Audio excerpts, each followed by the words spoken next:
why is film important. I'm really nervous when I go through this part. Okay, so my personal story. Growing up, I was very lonely, and I didn't have many friends because many of them lived far from me. So I had to get along with myself. And that was very difficult for me.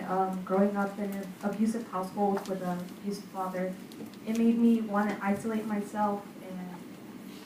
And this date is important to me because this was the day that I attempted suicide, and I've really grown from that time. It's been over a year now, and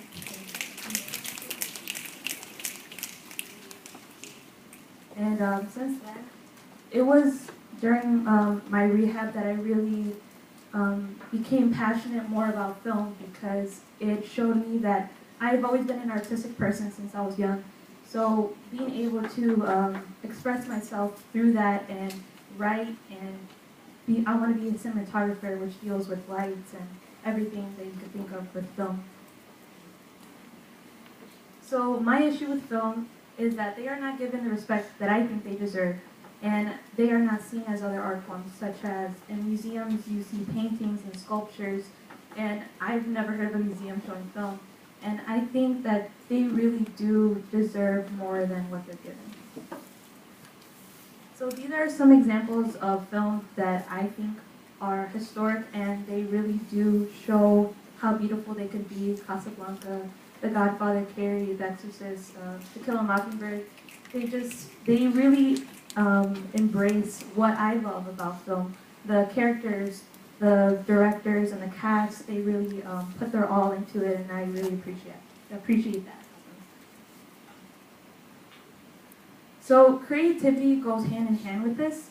I've always been a creative person. I love to doodle on every paper that I can see.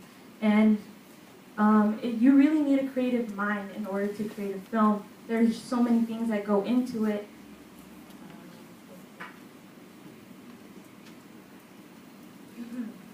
Another thing that I really like about film is I love diversity. Everywhere I go, I love seeing diversity. That's why I'm really happy to be going to the college I'm going has a lot of diversity. And the thing is that when you go to a movie theater and you sit down and you look side to side, you usually don't see people who look like you. You see older people, younger people, different color skin. They probably have different morals and values than you.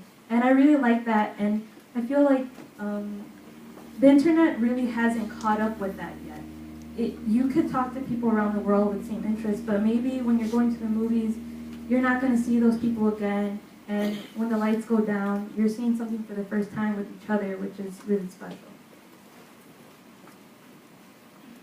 Another thing is that film is very liberating. They have the ability to comment on what society is going through, but they don't have to reflect what it's going through. So an example of this is specifically the horror genre has been able to really express our fears. So in the 30s and 40s, there have been lots of films about mutations. Godzilla came out. That was a fear of the Japanese because of the atomic bombs that showed their fear. And a lot of movies now are about disease or outbreaks, like 20 Days Later, showing our fear that maybe in the future, doctors or scientists won't be able to find a cure. My solution is that I feel that movies have really depicted our dreams and have shown our history in ways that textbooks just can't. That's for me.